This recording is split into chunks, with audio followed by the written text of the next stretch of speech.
Last name's Detwiler, D-E-T-W-I-L-E-R, first name Tyler, T-Y-L-E-R, and I'm currently one of the medical surgical nurses with the Med Det, and then I'm a civilian side nurse as well.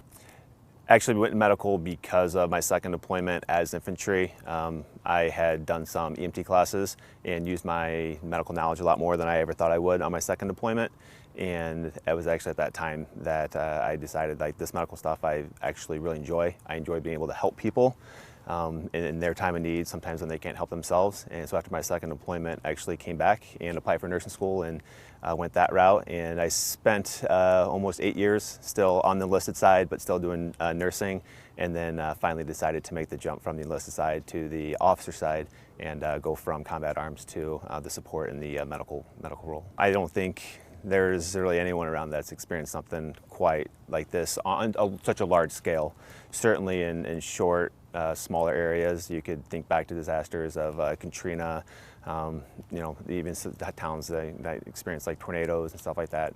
But on such a large scale like this, not only nationally but globally, I can't think of anything that would even compare. My background is ER nursing. I did ER for about 6 years, and then the last 2.5 years I've done trauma ICU. So the emergency and trauma role is where all my experience has been at on the civilian side.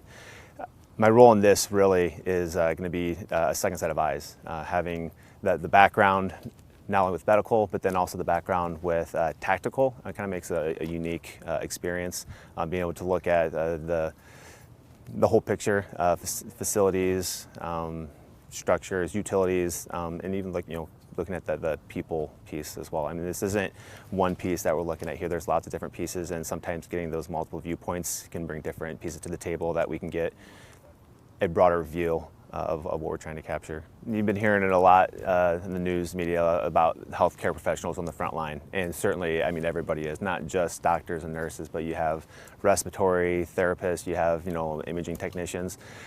But from my experience, it's always been, especially the nurse, that 24/7 you're around those patients.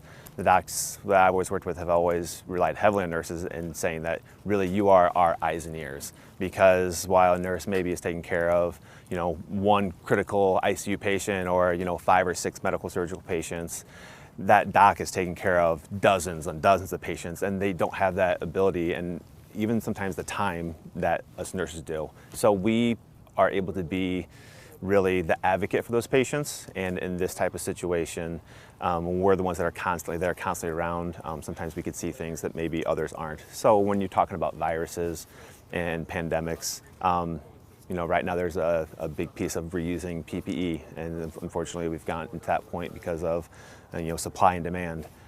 But being able to look at it a different way of how can we reuse the PPE, but in a safe way, or the safest way, if there is one, and again, with these patients in a unique population, something they've never experienced before, I think that nursing job, being around those patients constantly, might be able to capture some pieces of patient care that the docs, again, not always being around, maybe don't see that they rely on us for. Care for every patient like it's your family member, and sometimes it's really hard to not necessarily take things as seriously, but for things to be as real, or to understand the brevity or the severity of the situation until it is a loved one. So I had a loved one that got very sick that I spent a lot of time in the hospital with before I became a nurse. And whenever I go in to take care of a patient, I always remember that that's someone's loved one. That's someone's mother, someone's father, brother, sister, husband, wife.